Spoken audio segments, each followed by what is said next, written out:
Philippines. So we get to make a proper video now instead of just me recording on my phone.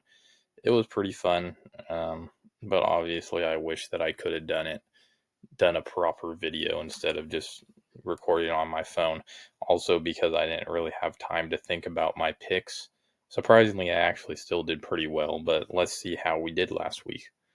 Um, that's my dad, and then I went 10-5. So, like I said, I actually didn't do as bad as I thought I did, and I should have went 11-4, but I don't know why something compelled me to take the Raiders. That was not a very smart pick. All my other picks, though, were actually not bad. Um, Surprisingly, I actually won on a lot of games that were upsets, and a lot of the games that were easy picks I didn't take. So, I mean, 10 wins is 10 wins. I'll take it. Moving my record to 102-60. Greg went 11-4. This is his best week in a while. So now he's 93-69. He's catching up a little bit.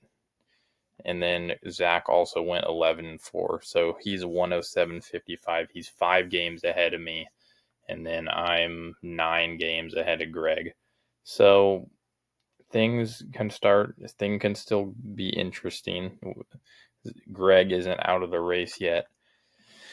Okay, Thursday night football is Bills and Texans. I'm going to take the Texans by 10. If CJ Stroud I'm going to take the Bills by 10. If CJ Stroud was playing, then I think that this would be maybe a Texans win. I would actually probably take the Texans in this game because they're at home. But with CJ Stroud out, I just don't think that they will. But the Bills are very interesting this year because they don't look very good. They can be good at times. I mean, they just beat the Buccaneers at home, but that's also because they were at home.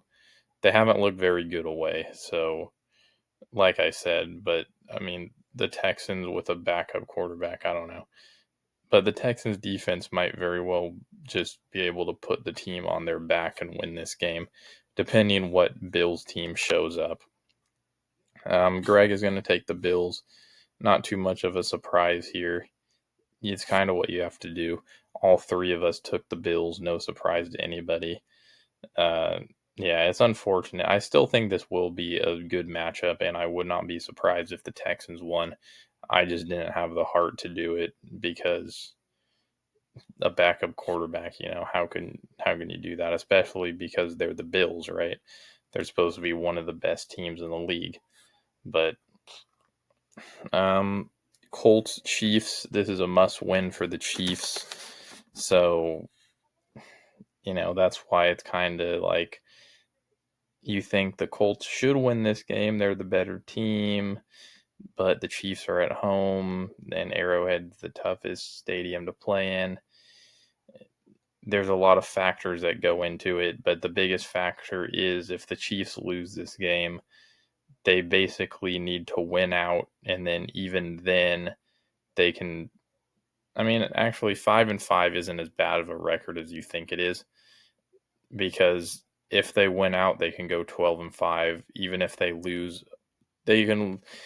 Looking at it realistically, they can lose 2 more games, and if they win all of their games and lose 2 games, they can still make the playoffs. So I wouldn't say it's desperation mode for the Chiefs yet, because realistically, that's probably the most realistic option for the Chiefs, is that they will lose 2 more games and win the rest of them and probably get the 6 or the 7 seed. But anyway, still, this feels like a must win for the Chiefs. I don't think it is a must win for the Chiefs because, like I just said, they can lose 2 more games, but it does feel like a must win for the Chiefs. So, and the Colts didn't look great against the Falcons the last game they played. So the Colts look human and the Chiefs are at home. I'll take the Chiefs 20-17. Greg will take the Colts 27-20. So I'm glad somebody did it because, like I said, the Colts should be the favorite in this game, but Chiefs are at home. It's kind of tough. but the Chiefs did not look good against the Broncos. And the Colts have a good defense too. So not as good as the Broncos, but the Colts offense is a lot better than the Broncos. So this could be a recipe for disaster. Zach agrees only by 1 point though, 28-27. But like I said, it makes sense. It's a must win for the Chiefs in everybody's mind right now. But like I said, I don't think it's a must win for the Chiefs, but it would be a great win on their record to beat a 8-2 team like the Colts, and everybody would be thinking, okay, the Chiefs are back. Patriots Bengals. I'll take the Patriots 28-17. Yeah, I don't really know what happened to the Bengals. They look good with Joe Flacco, but Jamar Chase is suspended for this game, and yeah, you were thinking too that there was a chance, like, oh, maybe Joe Flacco's putting up numbers. They're scoring like 49 points a game. They're just still the Bengals even without Joe Burrow. But now all hope is lost, and better luck next season, Bengals. And the Patriots are 9-2 and have the easiest schedule in the league.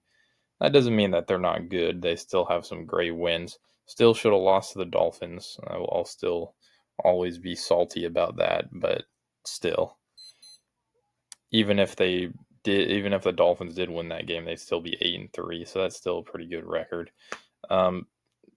Greg will take the Patriots 27-14, and then Zach will take it 42-17. So that's a even higher score than what I said. The Patriots scoring 42 points is a little surprising because their offense isn't that good. But I do feel like they could be a team like the Eagles where they can play either side of the ball depending on what they need. Like the Eagles showed against the Lions that if they need to play a super defensive game and their offense, what are they going to prioritize, offense or defense? That's basically what I'm trying to say, is the Patriots can either prioritize offense or defense. But the Patriots have a good defense, so most of the time they will. But in a game like this, I think that they probably will prioritize offense more, and that will probably be able to allow them to score 42. Okay, Jets Ravens, not a great game. I think will be closer than people expect and probably a weird score like 24-15 because the Ravens aren't great, but the Ravens are in the same boat as the Chiefs where 5-5 looks bad, but it's not actually that bad. They still can lose 2 more games. I feel like the Ravens are in a tougher position though, just because they still have to play the Steelers twice, I think, which are both division matchups. And then Bengals, Browns, obviously they don't have to worry about that. The Chiefs still have to worry about the Chargers and the Broncos one more time.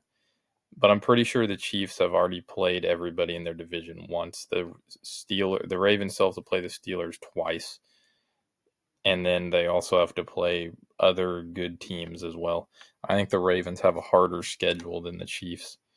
Not this game, though. They should dominate this game. Greg will take the Ravens 27-10.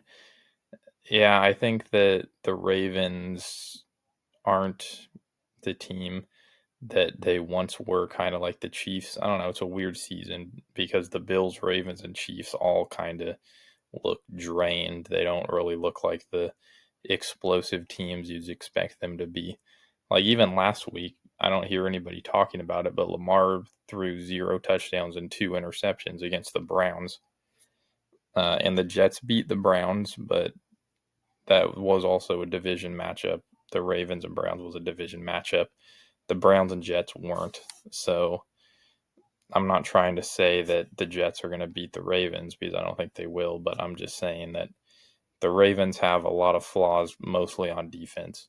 So which is more realistic, that the Chiefs lose 2 more games and make the playoffs?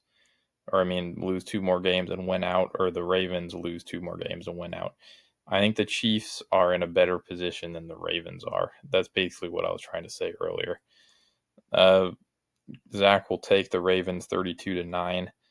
Yeah, I can see it. This should be the outcome, but I don't think it will be. I think that the Ravens just have too many issues that they're actually going to make the Jets look okay.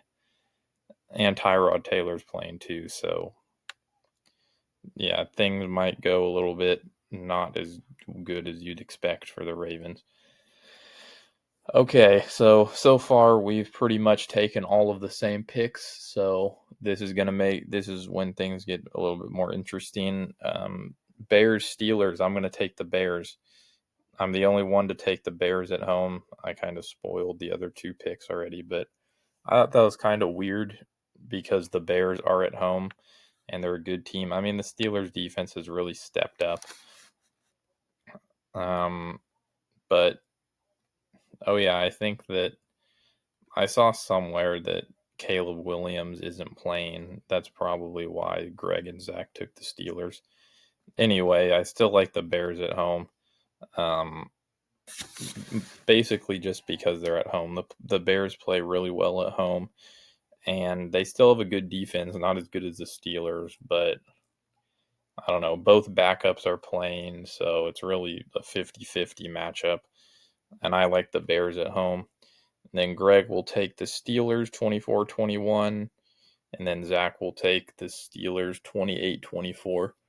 Uh, yeah, I think this should be a defensive matchup, so I don't know why the scoring would be so high, like 28-24, but I think that this matchup is really just going to be defense, defense, defense on both sides of the ball, and then the offense will do what it can to get field goals when needed. But I don't think that they're going to be airing it down the field or anything. They're also going to be relying on their running backs heavily, so I would start all of your Steelers and Bears running backs in fantasy. Um, Seahawks Titans. I'll take the Seahawks. I have a weird feeling that this could be a trap game, but I also took the Titans last week, and that was a big mistake. So I'm not going to do that again. Um, but I do have a weird feeling that the Titans maybe won't win this game, but they'll make it really close, probably too close. I didn't predict it in my score. I still said 27-14, but I do think that this will be a closer game for whatever reason than it should be. Greg will take the Seahawks 30-17, and then Zach 35-21.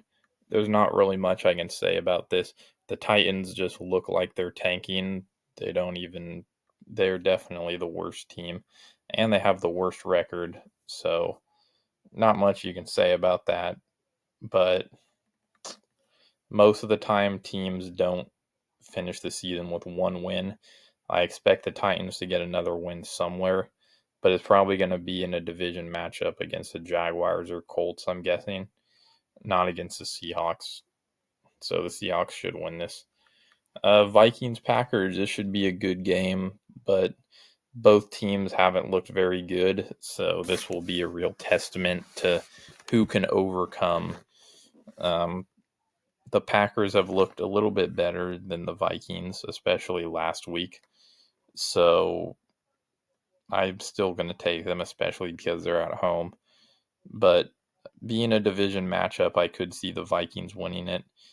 I don't really know where the Vikings defense went.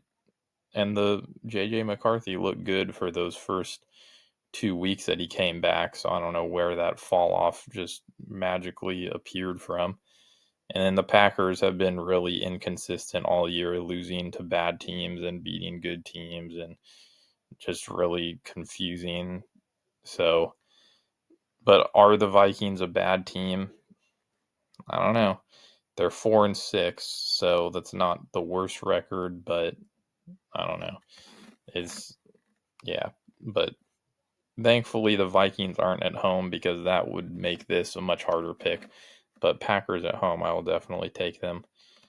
Greg will also take the Packers at home, and then Zach will take the Packers 27-17. 10-point game. That's probably what's going to happen. I expect the Packers defense to carry this, but the Packers defense isn't even that good. I remember when the Packers were Super Bowl favorites because their defense looked great and their offense was playing really well. But that was also against the Commanders. And then we learned that the Commanders were one of the worst teams in the league. So then you were saying, oh, okay, well, that makes sense why the Packers look so good. At the time, we didn't know that, though. Okay, Lions, Giants, not a great game. I'll take the Lions by 10. Yeah, not much to say about this game. I mean, it could be close. 10 points is pretty close. The Giants could have beaten the Packers last week. I mean, coulda, shoulda, woulda, right? That's about it. The Packers won by a touchdown, so realistically, even if the Giants scored that touchdown, it would go into overtime, and then so it wasn't like it was a tie game and then the Giants had a chance to win. The Giants really never had a chance to win. They had a chance to tie. But anyway, the Lions also looked pretty bad against the Eagles, only scoring 9 points, so their explosive offense is gone. But the Giants are also one of the worst teams in the league, so this is when you'd expect the Lions to kind of pick it back up. Greg will take the Lions 17-9, so he kind of agrees with the low scoring defensive battle here, which I think it will be because the Lions defense is pretty good. They still held the Eagles to 16, so yeah, and the Lions probably don't want to risk letting the Giants in this game, so I think that they'll utilize defense a lot more. And then Zach will take the Lions 34-14. The Lions definitely should win this game by a lot. They need to show people that they still got it. Okay, here is shit versus ass, the worst matchup of the week. And I'm going to make the same mistake I did last week and take the Raiders. But I feel more confident about this because I think that Shedeur Sanders is playing. So I think luckily I can take the Raiders in this game without it being a problem. If Shedeur Sanders beats the Raiders, then they are officially the worst team in the league, and I don't even care that the Titans have a worse record than them because also the Raiders are at home, so they realistically should beat the Browns by a lot more. But the Browns have a pretty good defense too, so it's kind of hard to do that. I don't know. It's going to be really low scoring. I think the Browns defense is going to play really good, and their offense is going to play really ass.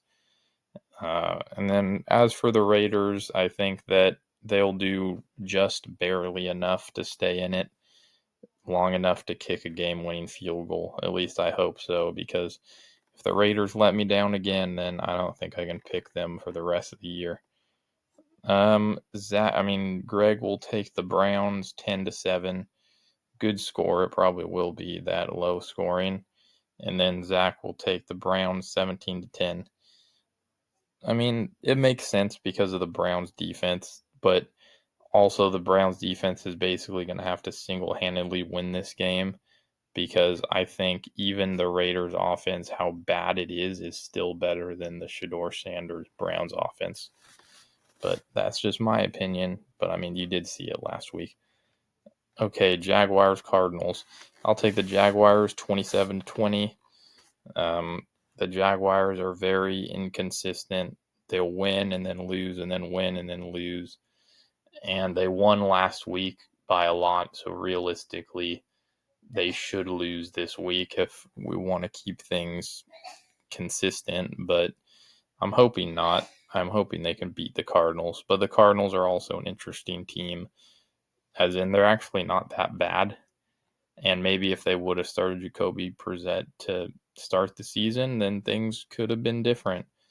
Also, if I'm forgetting his name, if their running back didn't drop the ball at the 1 yard line, if they beat the Titans, if all of these things would have happened, if things were different, then the Cardinals probably could have 5 wins.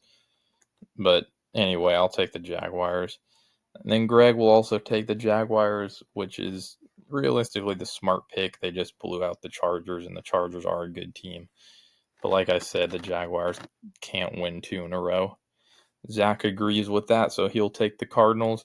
Usually I'm the only one dumb enough to pick the Cardinals because, like I said, the Cardinals, I'll still die on that hill that I don't think that they're a bad team, even though they're 3-7.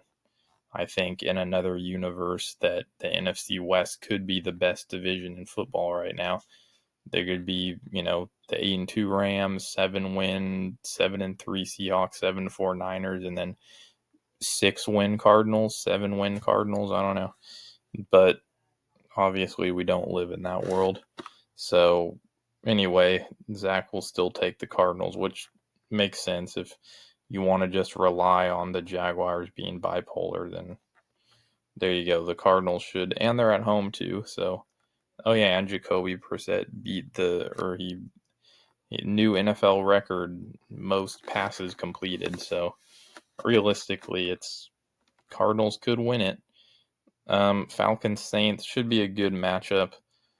I mean, it shouldn't be a good game because both teams suck, but I'm going to take the Saints 18-16. Saints Falcons are actually one of my favorite division matchups, along with Ravens Steelers. I think the Falcons Saints division rivalry is really underrated. I think it's one of the best. Their games are always really good, especially on special teams for some reason.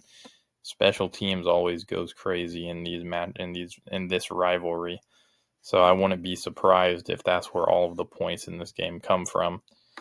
It actually should still be a pretty good game though, but I'll take the Saints 18-16. Greg will take the Saints 17-14. I think it's going to be close because, and then if the Falcons had Penix and London, then this would be interesting. But I still like the Saints at home. And then Zach will take the Saints 20-17. So everybody's going to take the Saints. And then Eagles, Cowboys.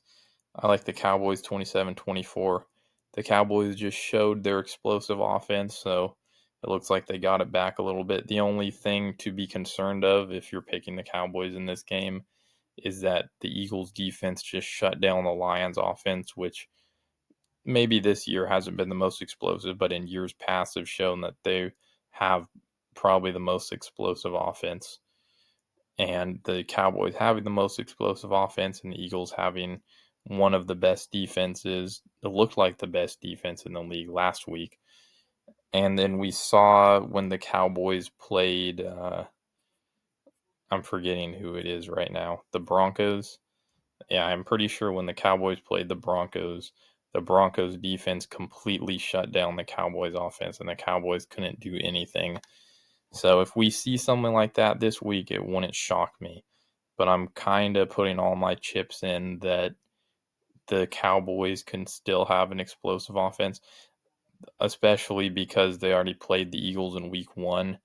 So they showed that they can beat the Eagles because they probably should have won that game, barring some interesting things. And they're at home this time. So putting all that into consideration, I'm hoping that they can get the win here. Greg will agree and take the Cowboys by 7, and then Zach is an Eagles fan, so he'll take the Eagles by 3. I don't think he's taking the Eagles just because he's an Eagles fan, but because it's not really that delusional of a pick anyway. Greg and I both took the Cowboys, but the Eagles should win this game because if we just look at how the Cowboys play against really good or top defenses in the league, they don't perform very great. So if the Eagles just play great defense again, then they should win this game. Sunday Night Football is Buccaneers Rams. I'll take the Rams by 3. The Buccaneers did look pretty good last week. Their offense got rolling a little bit again, but I just trust the Rams more at home in this game. Greg will also take the Rams by 2 points, and then Zach is the only one who's going to take the Buccaneers. which I respect it. I just think it should be a good matchup, like 35-33 is a good score. Both teams have really good offenses. I just think that the Rams are the better team and they're at home. So that's pretty much the only thing. That's why it makes it an easy pick for me. Obviously, the Buccaneers do have a really great offense, but the Buccaneers are another team, like they're 6-4, which is one game better than the Chiefs and Ravens. But they also just feel like a team that has stepped down. Like they were one of the great teams last year too, but now it kind of feels like they're just barely hanging on. Like if they lose and the Panthers win this week, then the Panthers would be first in the division. That's kind of where we're at right now. Speaking of the Panthers, they're playing the 49ers on Monday night. I'll take the Niners by 7 at home. This should be a really good game. I'm just thinking the 49ers are back. They showed it against the Cardinals. Brock Purdy is back. The Panthers also still don't have a great defense. So taking all that into consideration, I think the 49ers are going to score a lot of points. Depending on what Panther team shows up, or I should say what Bryce Young shows up, we could have a really great shootout or we could have a 49ers blowout. Because I think Bryce Young still has potential. I mean, the 49ers have a good defense, but I think he could drop numbers like he did last week, 300 yards and 3 touchdowns. It wouldn't shock me. But I feel like the 49ers just have a more explosive offense. So I think that the 49ers are going to win one way or another. Greg will also agree with me and take the Niners, and then Zach is going to do it again. He's going to take the upset and take the Panthers, which makes sense. You see what they did last week. You see what Bryce Young has potential to be. So you think, how could they not? But also, it's kind of a little confusing why he'd pick the Panthers, just because we saw what the 49ers offense was last week, and the 49ers look really good. It looks like they're more, I want to say they're completely healthy, but it looks like they got Brock Purdy back. Their offense looks great again. They look like the 49ers that were in the Super Bowl. Anyway, it should be a pretty good game, but that's it for this week.